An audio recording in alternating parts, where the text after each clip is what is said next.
Hello student, आज के इस वीडियो में हम आपको बताने वाले हैं 8th ग्रेड अभ्यास पुस्तिका विषय विज्ञान कक्षा 8 जो सत्र 2023-24 की नई बुक है उसको फिर से आज भरवाने जा रहे हैं। और आपको आज अध्याय 4 कक्षा 8 का जो चैप्टर होगा, अध्याय 4 होगा, 5 होगा, उसको आज भरवाने जा रहे हैं। तो इसमें आपको ये विज्ञान विषय का भरवाएंगे। यदि आप चैनल पर नए हैं तो हमारे चैनल को ज़रूर सब्सक्राइब करिएगा और बेल आइकन को प्रेस कर ऑल ऑप्शन को सेलेक्ट करिएगा, ताकि जो भी वीडियो हम अपने यूट्यूब चैनल पर अपलोड करें उस वीडियो का नोटिफिकेशन अब तक पहुंच सके। तो अध्याय 5 का नाम है पौधे एवं जंतुओं का संरक्षण। तो यहाँ पर हम आज आपको भरवाने वाले हैं कि पौधों एवं जंतुओं का संरक्षण कैसे करते हैं। जो भी आपके इस अध्याय में रिक्त दिया गया है उसको हम पूरा करवा देंगे। लेकिन चैनल पर नए हैं तो चैनल को ज़रूर सब्सक्राइब करिएगा, बेल आइकन को प्रेस, बेल आइकन मीन्स घंटी को दबाकर और ऑप्शन को सेलेक्ट करना है, ताकि जो भी वीडियो हम अपने यूट्यूब चैनल पर अपलोड करेंगे 8th ग्रेड, ओलंपियाड, राष्ट्रीय मीन्स इत्यादि से संबंधित उस वीडियो का सबसे पहले नोटिफिकेशन आप तक पहुंच सकेगा। इसीलिए चैनल को सब्सक्राइब करना ज़रूरी है। तो आज हम आपको आप बताने वाले हैं, देखिए अध्याय 5 पौधे एवं जंतुओं का संरक्षण। तो यहाँ पर आप इस पेज को पढ़ लीजिएगा। यहाँ पर लिखा है वन जंतु अवलिक पादप, फिर इधर एक साइड में लिखा है संकटापन्न। तो इसमें से जितने नाम दिए गए हैं, 9 नाम दिए गए हैं, 9 में से जो वन में रहने वाले जंतु और पादप जो भी हैं उनको भरना है। इधर संकटापन्न कौन कौन सी संकटापन्न में आते हैं उनको इधर भरना है। इसी प्रकार नीचे वाले में भरना है। शब्दों को उचित वाक्य में भरने के पश्चात आपके मन में जो विचार आए तो उसे बॉक्स में लिख देना है। इस प्रकार से इस पेज को आप पूरा कर लीजिएगा। हम अगले पेज से आपको भरवाना स्टार्ट कर रहे हैं रिक्त स्थान से। तो रिक्त स्थानों की पूर्ति करवाएंगे, वस्तुनिष्ठ प्रश्न करवाएंगे, अति लघु उत्तरी करवाएंगे, लघु उत्तरी करवाएंगे, दीर्घ उत्तरी करवाएंगे और प्रोजेक्ट भी आपका कंप्लीट करा देंगे हम। तो इस प्रकार से हम पूरा पाठ आपका या अध्याय कंप्लीट करा देंगे। यदि जहाँ पर मान लीजिए ना बोल पाएँ लेकिन आपको लिखा तो है, तो आप देख कर लिख सकते हैं, वीडियो को आगे पीछे करके और भर सकते हैं। आगे पीछे करके वीडियो को आप भर सकते हैं। चलिए रिक्त स्थानों की पूर्ति करवाते हैं। तो नीचे दिए गए शब्दों को यहाँ पर सहायता से रिक्त स्थानों की पूर्ति करना है। यहाँ पर 4-5 नाम दिए गए हैं, जितने विकल्प हैं उतने ही ऊपर नाम दिए गए हैं, उनको एक एक करके सभी रिक्त स्थान में भरना है। तो पहला है आपका संकटापन्न स्पीशीज का पुस्तक में रिकॉर्ड रखा जाता है। तो क्या किस पुस्तक में रिकॉर्ड रखा जाता है? तो उस पुस्तक का नाम है रेड डाटा, यानी पहले में भरेंगे रेड डाटा।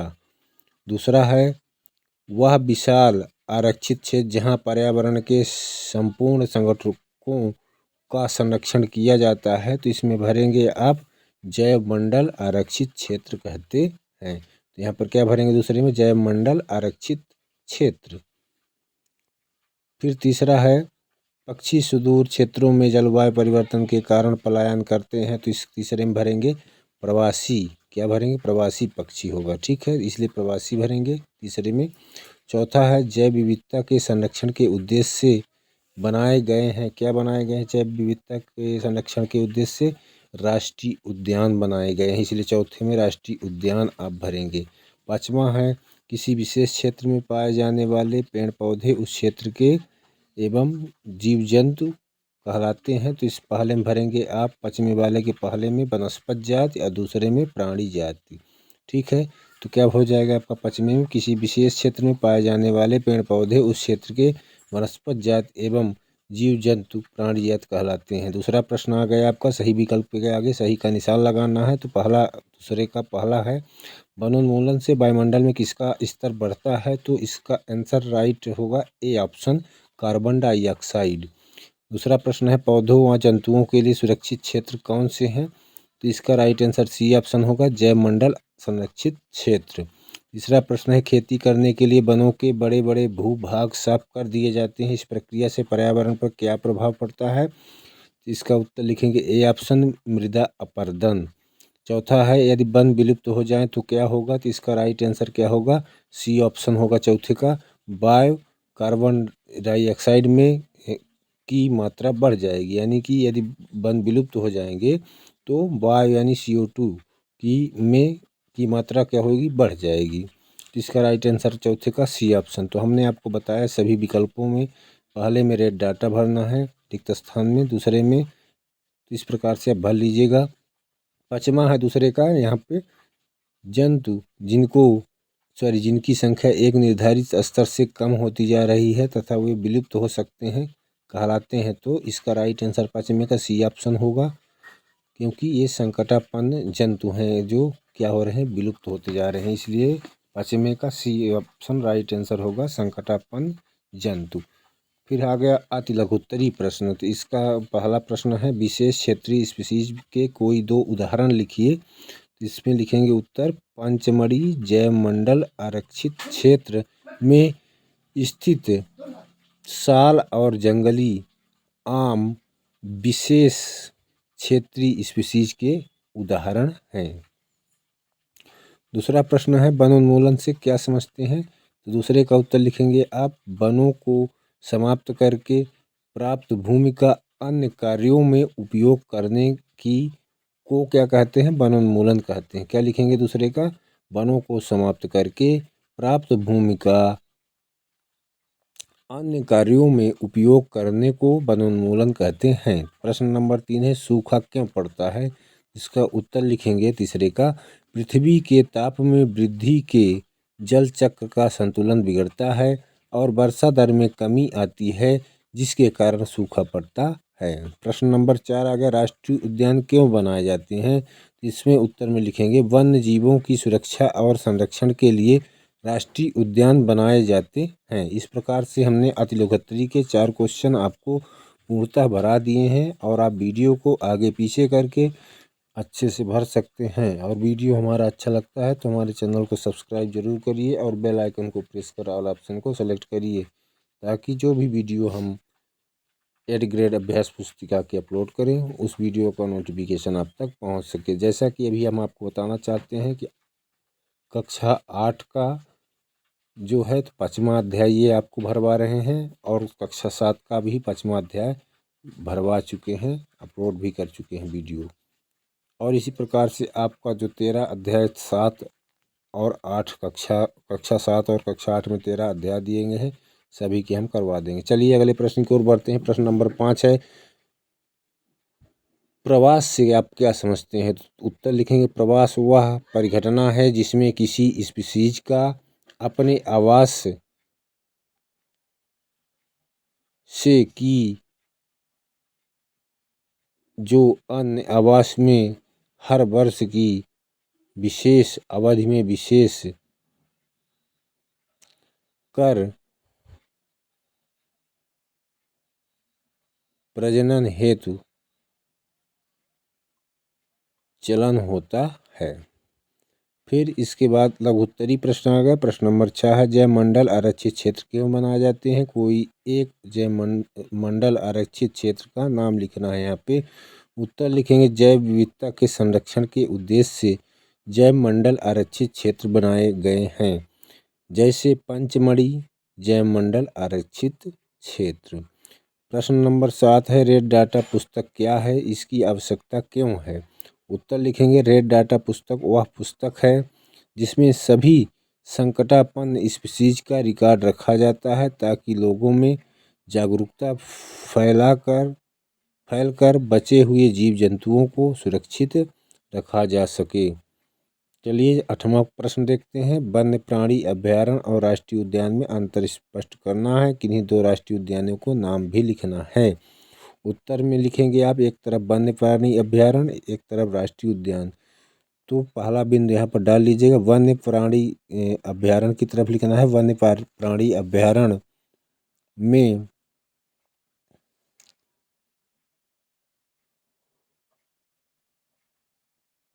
मानव गतिविधियों को अनुमति दी जा सकती है। क्या होगा पहला बिंदु, वन्य प्राणी अभ्यारण्य में मानव गतिविधियों को अनुमति दी जा सकती है। और दूसरे तरफ पहला लिखेंगे राष्ट्रीय उद्यान में, जबकि राष्ट्रीय उद्यान में एक पूरी तरह से प्रतिबंधित रहती है, मतलब इसमें छूट आपको या अनुमति नहीं दी जा सकती है। ठीक, इस प्रकार से हमने वन्य प्राणी अभ्यारण्य का एक बता दिया और राष्ट्रीय उद्यान का भी एक बता दिया पहला बिंदु।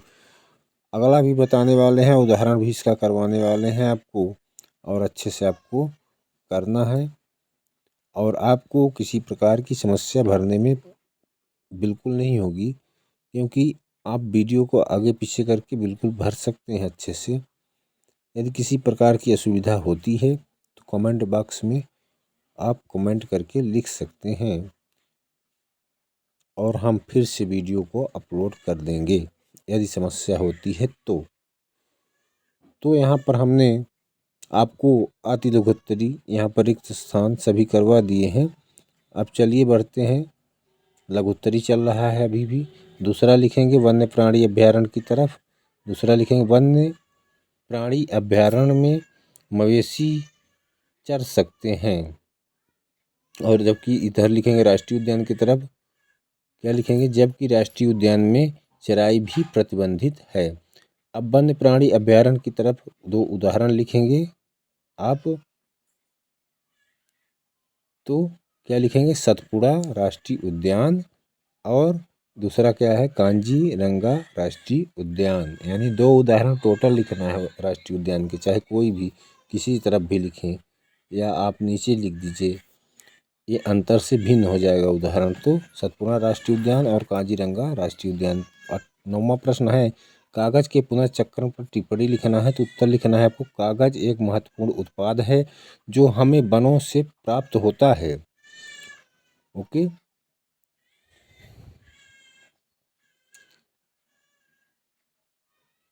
कागज प्राप्त करने के लिए पूर्ण रूपेण विकसित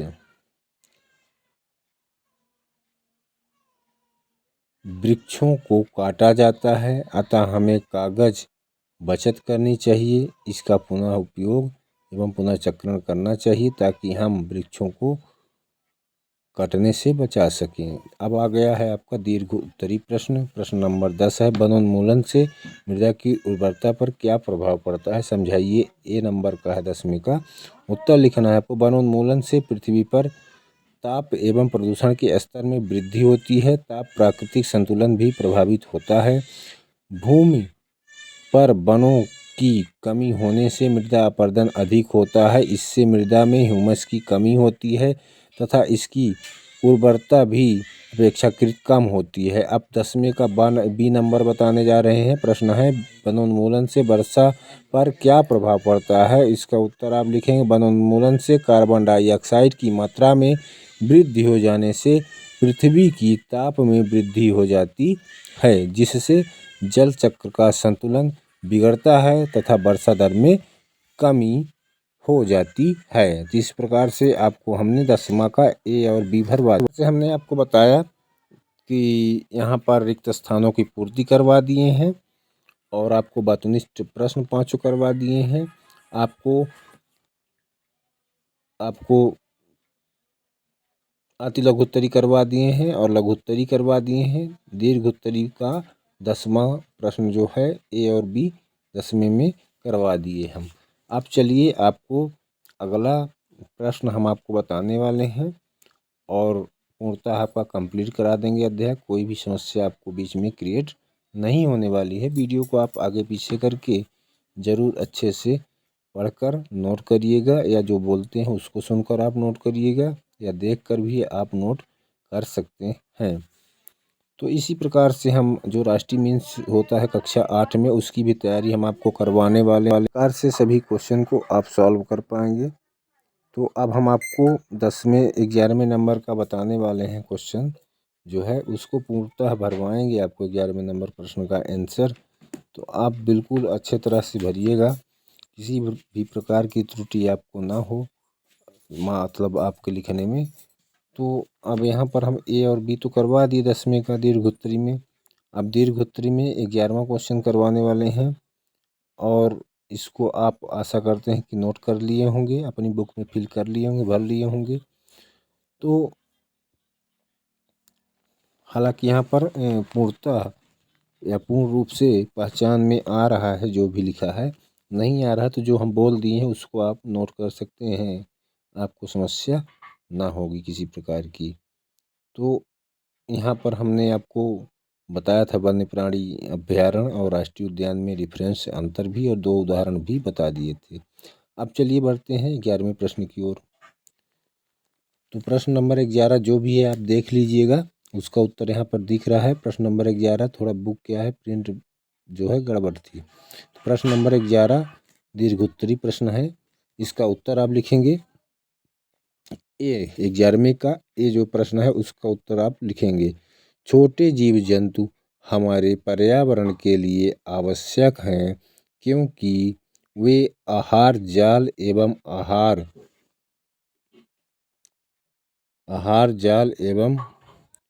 आहार खाद्य के भाग हैं। यद्यपि वे आहार में छोटे हैं परंतु परतंत्र में उनके योगदान की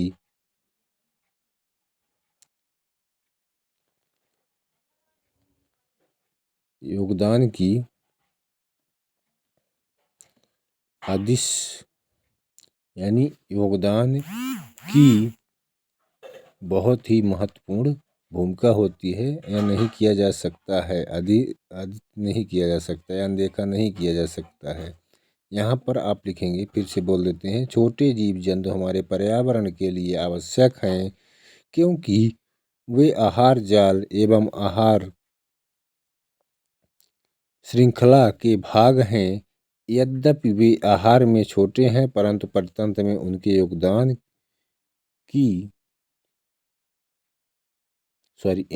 को अनदेखा नहीं किया जा सकता है। दूसरा लिखेंगे, प्रश्न नंबर 11वें का बी है, प्रोजेक्ट टाइगर अथवा बाघ परियोजना क्यों लागू की गई है, समझाना है। तो उत्तर लिखेंगे, बाघों के संरक्षण हेतु प्रोजेक्ट टाइगर अथवा बाघ परियोजना लागू की गई। इस परियोजना का उद्देश्य अपने देश में बाघों को उत्तर जीविका संवर्धन करना था। फिर इसके बाद है 12वां प्रश्न है, लगातार औद्योगिकीकरण बढ़ने के कारण वनों की अनवरत कटाई हो रही है। इन परियोजनाओं में वृक्षों की कटाई हमारे पर्यावरण के लिए न्याय संगत है। इस पर संक्षिप्त रिपोर्ट तैयार कीजिए। तो उत्तर लिख लीजिएगा आप, लगातार औद्योगिकीकरण बढ़ने के कारण वनों की अनवरत कटाई हो रही है जिससे पृथ्वी पर ताप एवं प्रदूषण के स्तर में वृद्धि हो रही है। यदि वृक्षों की इसी तरह अनवरत कटाई चलती रहेगी तो यह करते रहेंगे तो वर्षा एवं भूमि की उर्वरता में कमी आ जाएगी। तो मैन यहीं तक है, फिर भी आप नोटबुक में देखकर इसको कर लीजिएगा, आपको मिल भी जाएगा इसका उत्तर पूर्णतः। और वीडियो हमारा अच्छा लगता है तो हमारे चैनल को जरूर सब्सक्राइब करिए, बेल आइकन को प्रेस कर ऑल ऑप्शन को सेलेक्ट करिएगा ताकि जो भी वीडियो हम अपने यूट्यूब चैनल पर अपलोड करें, एड ग्रेड अभ्यास पुस्तिका, ब्रिज कोर्स, अंकुर समूह, ओलंपियाड, मैन मुख्य रूप से राष्ट्रीय मीन्स की भी तैयारी हम करवाने वाले हैं जो कक्षा 8 के बच्चों के लिए होती है। उसमें 90 नंबर की रीजनिंग आती है तो स्पेशल रूप से हम रीजनिंग आपको बताने वाले हैं और कुछ प्रश्न आपको साइंस के भी बताएंगे तो आपकी तैयारी अच्छे से हो जाएगी। और रीजनिंग में यदि 90 नंबर में 70 नंबर आपका आ जाता है, साइंस में 20 में 15 भी आ जाता है तो आपका सिलेक्शन 100% हो जाएगा। अब यहाँ पर आपको बताने वाले हैं प्रोजेक्ट फर्स्ट, अपने क्षेत्र के विशेष क्षेत्रीय पौधों एवं जंतुओं की सूची आपको बनाना है। तो यहाँ पर ये लिखेंगे उत्तर में पहला बिंदु डाल के क्षेत्रीय पौधे, तो क्षेत्रीय पौधे में क्या लिखेंगे, साल, जामुन, जंगली आम, महुआ, तेंदु, सीताफल आदि हो जाएगा।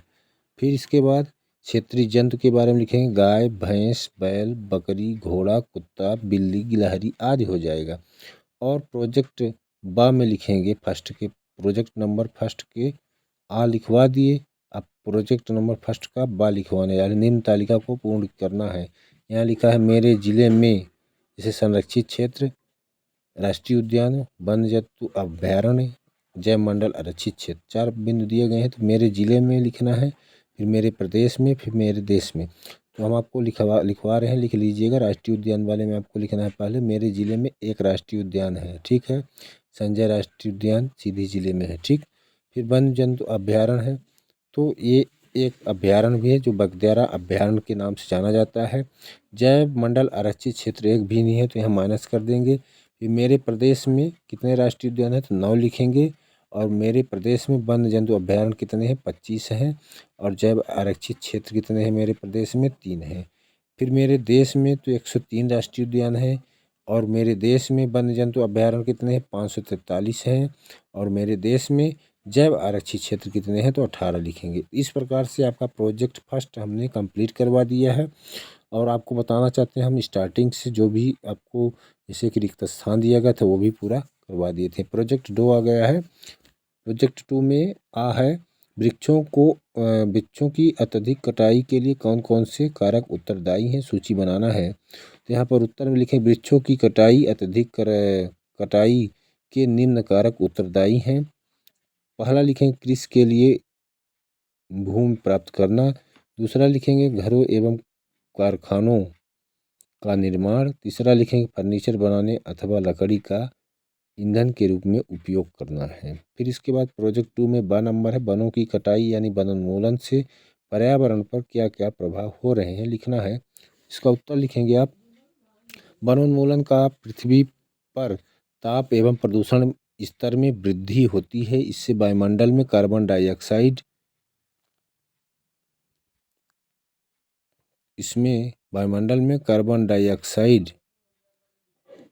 का स्तर जो है बढ़ता है।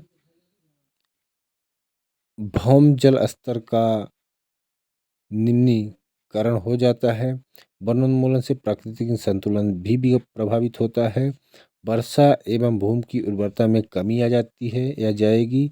इसके अतिरिक्त बाढ़ एवं सूखे जैसी प्राकृतिक आपदाओं की संभावनाएं बढ़ जाएंगी। तो क्या लिखेंगे, ब नंबर का फिर से बोल देते हैं। दूसरे प्रोजेक्ट का ब नंबर जो है वनोन्मूलन का पृथ्वी पर ताप एवं प्रदूषण के स्तर में वृद्धि होती है। इससे वायुमंडल में कार्बन डाइऑक्साइड का स्तर बढ़ता है। भौम जल स्तर का निम्नीकरण हो जाता है। वनोन्मूलन से प्राकृतिक संतुलन भी प्रभावित होता है। वर्षा एवं भूमि की उर्वरता में कमी आ जाएगी। इसके अतिरिक्त बाढ़ एवं सूखे जैसी प्राकृतिक आपदाओं की संभावनाएं बढ़ जाएगी। इस प्रकार से स्टूडेंट आपको हमने ये 5 अध्याय कक्षा 8 का जो है पौधों एवं जंतुओं का संरक्षण जो है कंप्लीट करवा चुके हैं। जैसा कि पहले हम सबसे आपको रिक्त स्थानों की पूर्ति करवाए हैं। इसके बाद वस्तुनिष्ठ प्रश्न करवाए हैं 5 थे। इसके बाद आपको हम अति लघुत्तरी प्रश्न करवा दिए और लघुत्तरी भी करवा दिए, दीर्घोत्तरी करवा दिए, प्रोजेक्ट फर्स्ट कंप्लीट करवा दिए, प्रोजेक्ट सेकंड कंप्लीट करवा दिए। इस प्रकार से ये अध्याय आपका समाप्त हो रहा है। तो एक बार फिर से आपसे रिक्वेस्ट करते हैं कि यदि हमारे चैनल पर आप नए हैं तो हमारे चैनल को ज़रूर सब्सक्राइब करिए और घंटी को यानी बेल को दबाकर ऑल ऑप्शन को सेलेक्ट करिए, ताकि जो भी वीडियो हम अपने यूट्यूब चैनल पर अपलोड करेंगे उस वीडियो का नोटिफिकेशन सबसे पहले आप तक पहुंच सके। जिन जिन छात्रों को राष्ट्रीय मेंस की तैयारी करना है वो भी सब्सक्राइब करेंगे, ताकि आगे उनको 9 से 12 तक आपको प्रत्येक महीने 1000 रुपये उससे मिल सके। और कुल मिलाकर 4 वर्ष में 48,000 होते हैं। तो यदि फ्री का मिलता है तो मेहनत करने से कुछ तो उसको ज़रूर लीजिए। धन्यवाद।